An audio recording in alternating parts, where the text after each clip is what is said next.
La oscuridad del acriosueño fue reemplazada por una luz cegadora y una cacofonía de voces amortiguadas. Me obligaron a sentarme, mi cuerpo protestando contra el regreso a la gravedad. Un par de rostros anónimos me miraban, sus cascos reflejando la luz del interior de la nave. No los reconocía, pero sentí una oleada de alivio. La misión había terminado. Estábamos de regreso.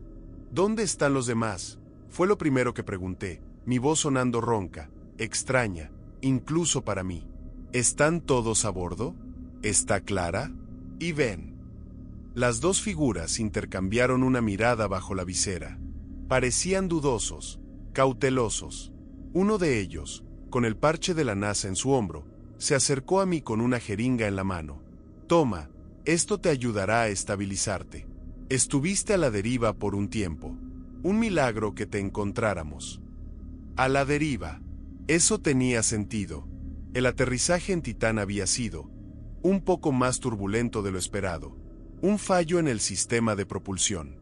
Pero lo superamos. Lo superamos juntos. Recuerdo la mano de Clara en mi hombro, la calma de Ben a mi lado mientras el módulo temblaba. A la deriva, insistí, intentando quitarme la mano de la jeringa. Pero, ¿y la nave? ¿El Apolo 17? ¿Y el resto de la tripulación? 7 de nosotros, recuerdan. El segundo hombre, su voz tensa, se acercó y me puso la mano en el hombro. Nadie sobrevivió a la misión Titán 7. Tú sí. Encontramos los restos de tu nave. Una cápsula de escape a medio desintegrar. Pero no había nadie más, solo tú. Me quedé helado. Mi mente, recién salida del sueño criogénico, luchó por procesar sus palabras. ¿7? ¿Qué significaba nadie sobrevivió? Me sentí confundido. Un vacío frío se abrió en mi estómago. No, no es posible, murmuré, con la cabeza doliéndome.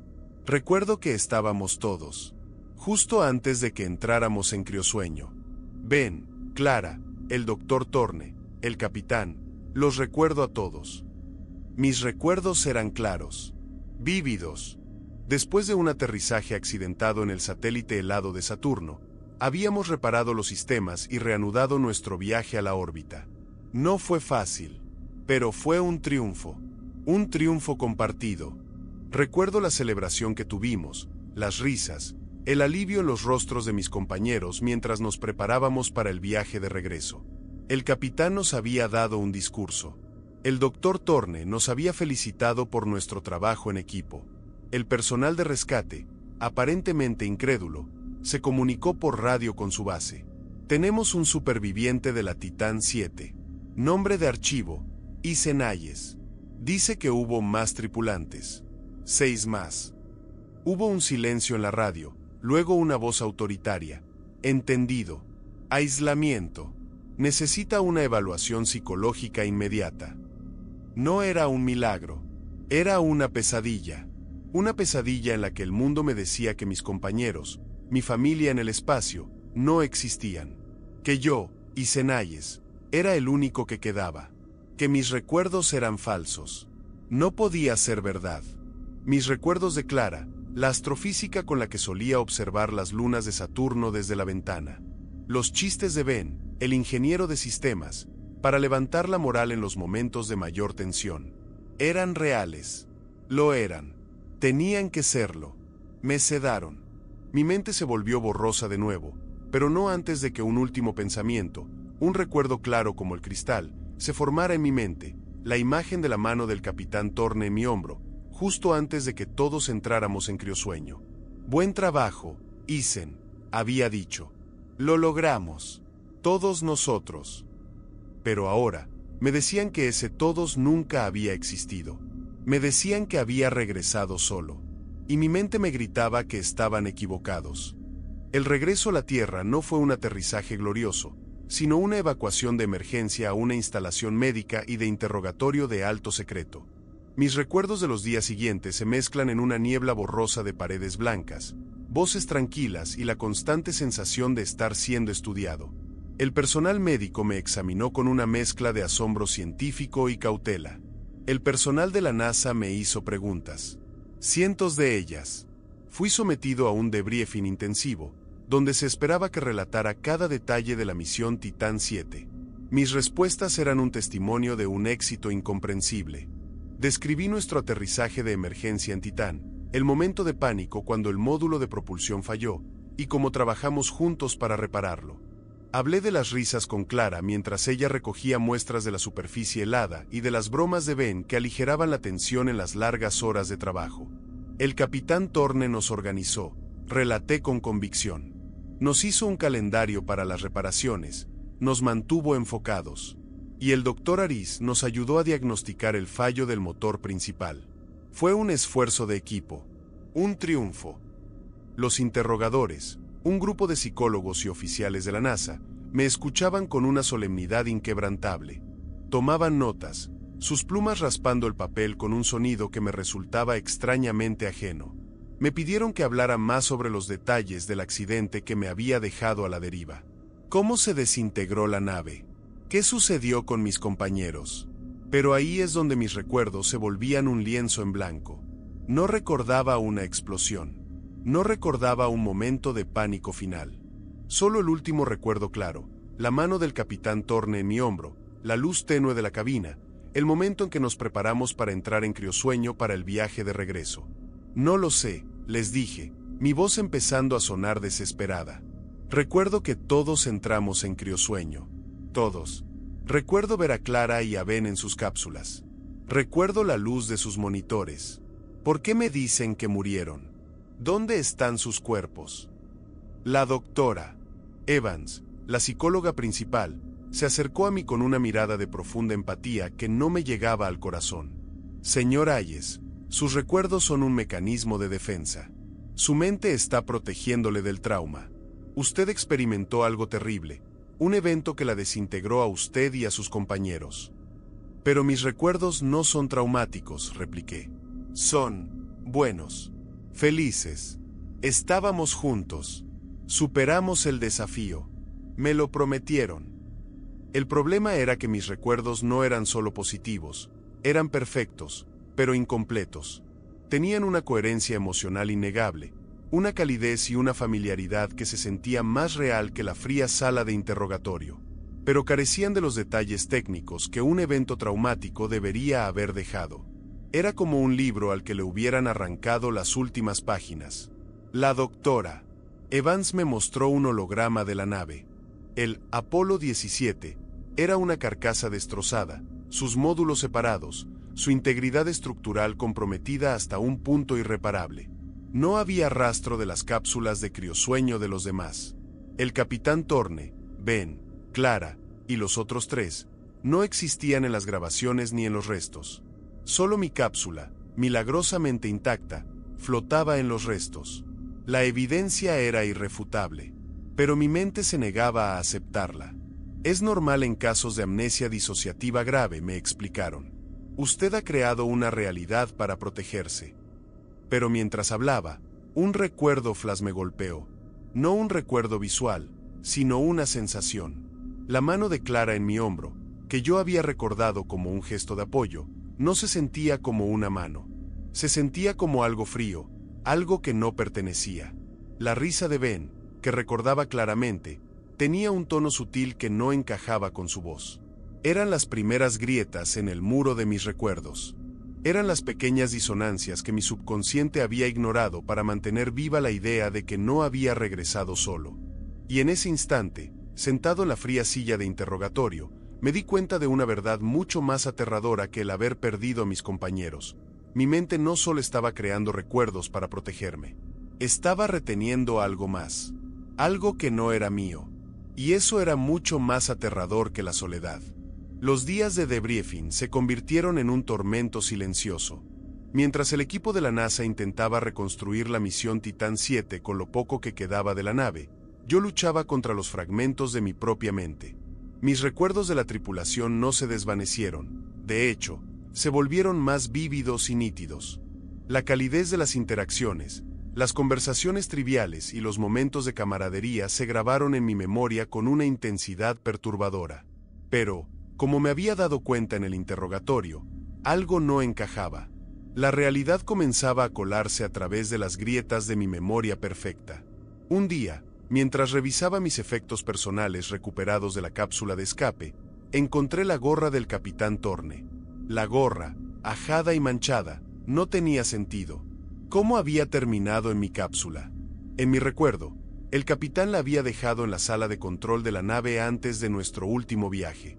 Un detalle pequeño, pero que no encajaba.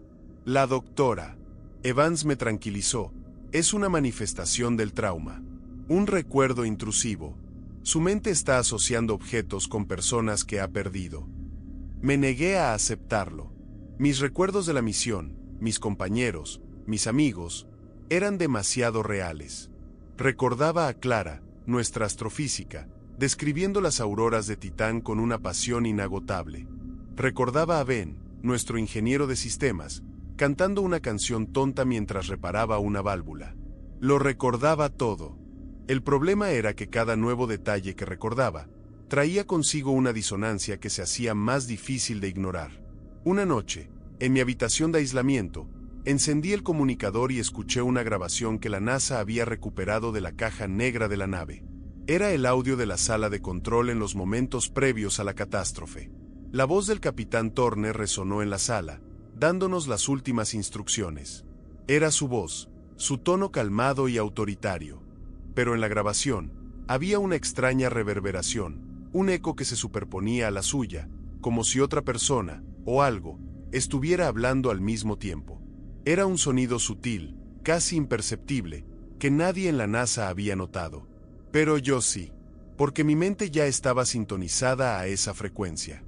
Mis recuerdos de los compañeros de la tripulación se volvieron aún más intrusivos. Empecé a verlos en la periferia de mi visión. Sombras de Ben en las esquinas de los pasillos. Una silueta borrosa de Clara mirando por la ventana de mi habitación, su figura desapareciendo cuando la miraba directamente. No eran alucinaciones. Eran apariciones, fantasmas del pasado que se negaban a irse. La doctora Evans, alarmada por mi condición, insistió en una sesión de hipnosis para acceder a los recuerdos reprimidos del trauma. La negación era el síntoma, me dijo, pero yo sabía que no había nada que negar. Yo sabía que estábamos juntos, que no había regresado solo. Durante la sesión, fui guiado a la sala de control del Apolo 17, en los últimos momentos antes del criosueño. Mis recuerdos eran perfectos. Las luces, los paneles de control, la presencia tranquilizadora de mis compañeros. Pero esta vez, fui consciente de las incongruencias. La mano del capitán en mi hombro no se sentía como una mano. La piel de mi brazo, donde se suponía que estaba tocando, se erizó con un frío antinatural. La risa de Ben sonaba extrañamente metálica. Y Clara, sentada en la consola, no me sonreía. Su rostro era una máscara. Sus ojos, vacíos. Desperté de la hipnosis con el sudor frío, respirando con dificultad. La doctora Evans me miró con una mezcla de lástima y preocupación. Señor Hayes, ha logrado un gran avance. Su mente está comenzando a procesar la pérdida. Pero ella estaba equivocada. Lo que mi mente estaba haciendo no era procesar la pérdida. Estaba empezando a reconstruir la verdad. Y la verdad no era que mis compañeros habían muerto en una explosión. Era que, de alguna manera, algo les había sucedido en Titán. Algo que los había transformado. Los había alterado. Y ahora, ese algo, esa disonancia, había regresado conmigo. La hipnosis no había sido un avance para mi sanación. Había sido la grieta que rompió el dique.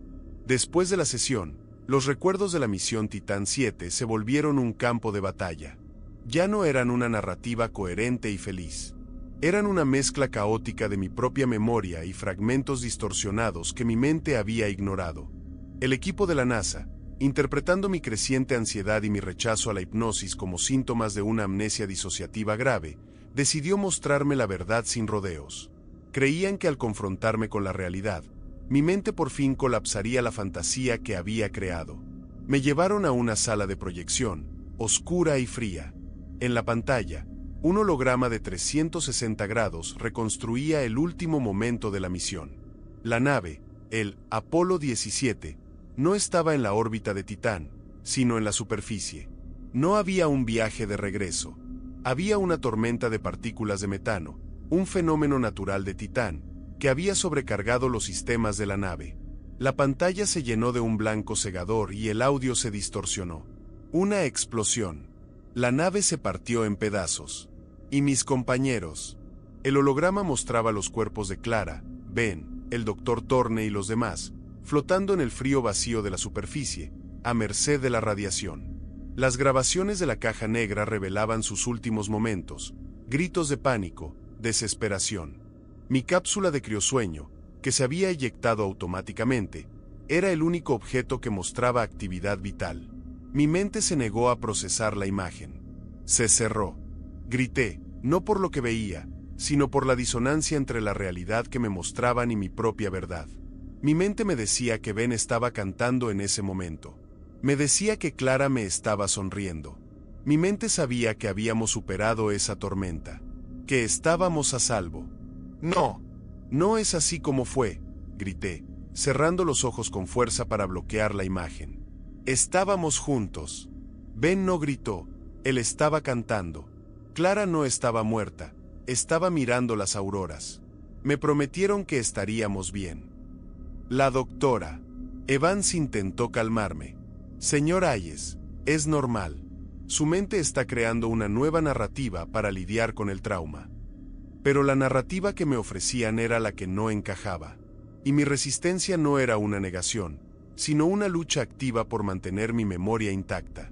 Mientras me sacaban de la sala, me di cuenta de otra cosa. En el holograma, el rostro del capitán Thorne, en los últimos segundos, no estaba pálido por el miedo.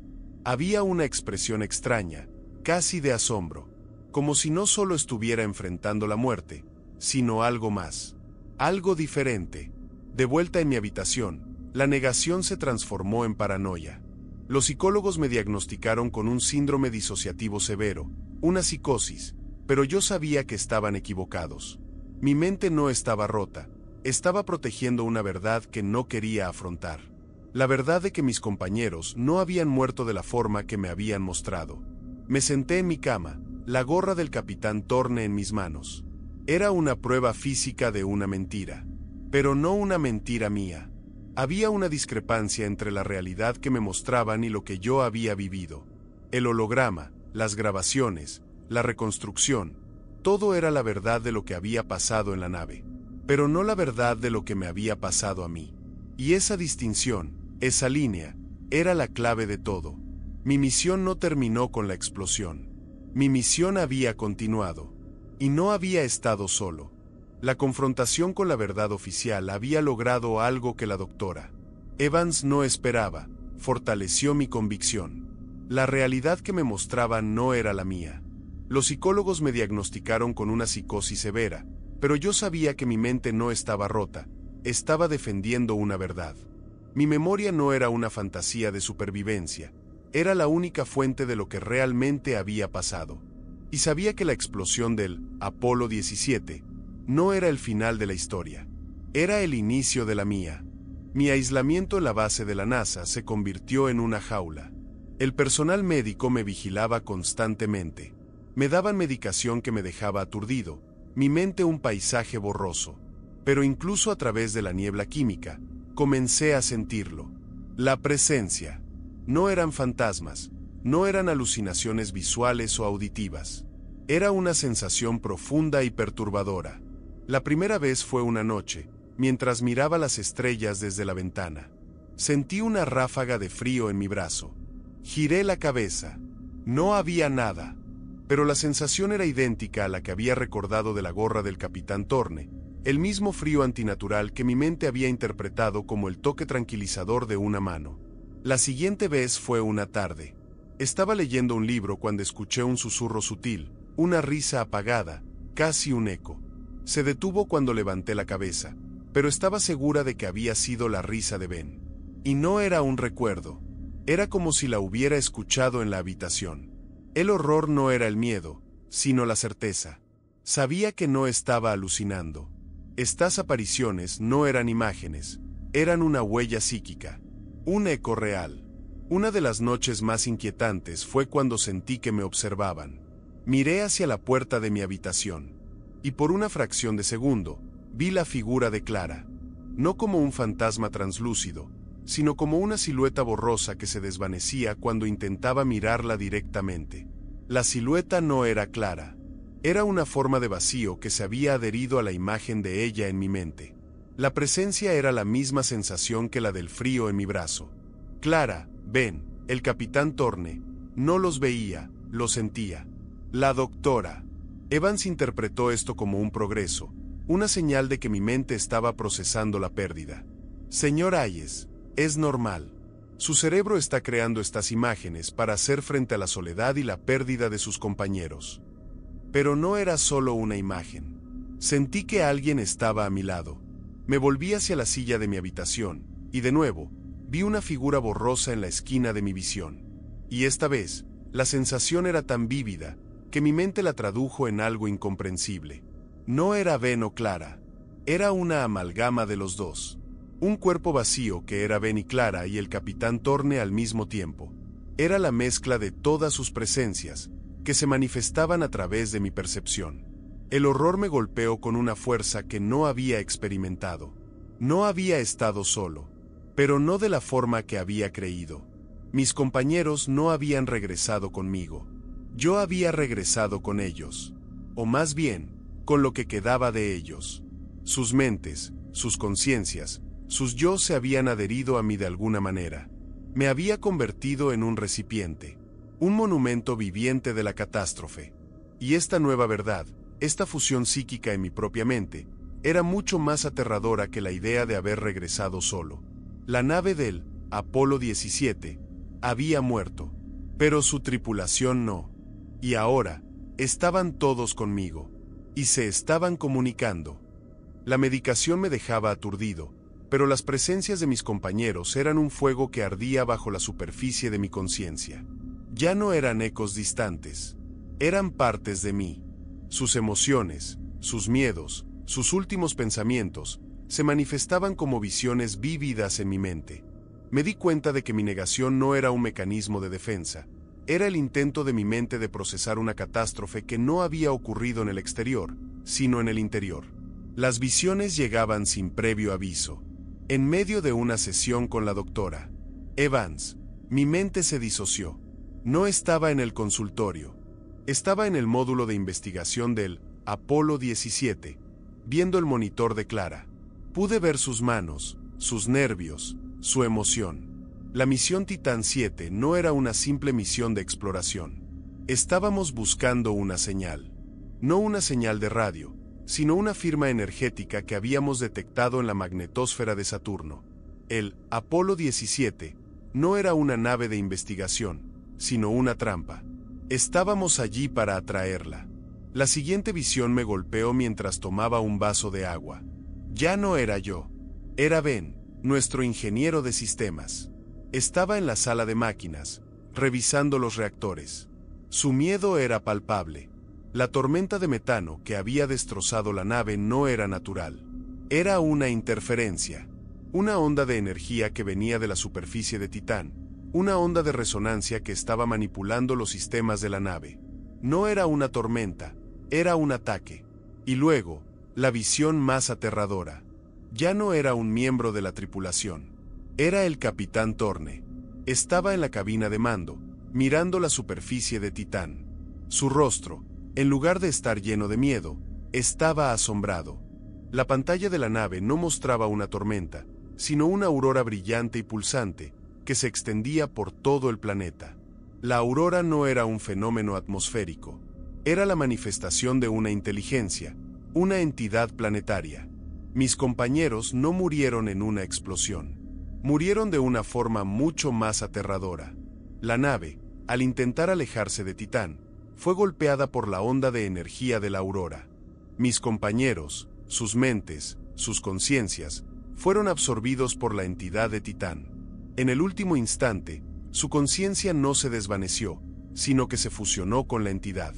Mi cápsula de criosueño, la única que se había eyectado, me había protegido de la confrontación psíquica, pero no de sus secuelas. Las mentes de mis compañeros, fracturadas y aterradas, habían encontrado un ancla en mí. Volví en mí, respirando con dificultad. La doctora Evans me miraba, con su rostro lleno de preocupación. Señor Hayes, ¿qué vio? No lo vi, le dije, mi voz ronca, lo recordé. Y lo recordé todo. Titán no era un planeta muerto, era una entidad viva y consciente. Nos había detectado, nos había observado. Y cuando intentamos huir, nos había atacado, no con fuerza física, sino con una absorción de conciencia. La tripulación de la Titán 7 no había muerto, se había convertido en parte de Titán. Y yo, Ethan Hayes, no había regresado solo. Había regresado como un recipiente, un santuario psíquico, un faro para sus conciencias fragmentadas. El verdadero horror no era que yo fuera el único superviviente. El verdadero horror era que yo era el único que sabía que nadie, en realidad, había sobrevivido. La misión Titán 7 había sido un éxito, pero no para la humanidad. Habíamos encontrado lo que buscábamos. Y ahora, lo que habíamos encontrado, vivía dentro de mí. La verdad era una carga que pesaba más que la gravedad terrestre. Ya no luchaba contra la amnesia, luchaba contra la fusión. Mis compañeros no eran fantasmas, eran fragmentos de conciencia que habían encontrado un refugio en mi mente. Yo no había sobrevivido solo, había regresado como un recipiente. El capitán Thorne, Clara, Ben, el doctor Aris, todos vivían dentro de mí, un coro de voces y recuerdos que se superponían al mío, forzando mi realidad a alinearse con la suya. La doctora Evans, alarmada por mi deterioro mental, me sometió a un nuevo tratamiento. Me encerraron en una habitación con paredes acolchadas, el silencio diseñado para calmar, pero que solo amplificaba el tumulto en mi mente. Las visiones se intensificaron, ya no eran destellos, sino experiencias vívidas que me arrastraban a los últimos momentos de mis compañeros. Vi a través de los ojos de Clara, no el hermoso paisaje de Titán, sino el panel de control de la nave parpadeando, la furia de la tormenta de metano. Pero no era la tormenta, era una aurora pulsante, una luz de un color imposible que se extendía sobre la superficie del planeta. Y Clara no estaba asustada, estaba asombrada, como si estuviera viendo algo sublime y aterrador al mismo tiempo.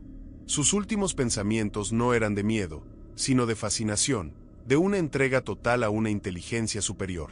Luego, la voz de Ben resonó en mi cabeza. No un eco, sino su propio pensamiento, su pánico, el sonido metálico de la nave siendo rasgada por la onda de energía. Pero no por la energía de una explosión. Sentí su miedo, su terror, mientras su conciencia era absorbida, mientras su yo se desvanecía. Sentí la sensación de ser disuelto, de convertirse en parte de un todo más grande.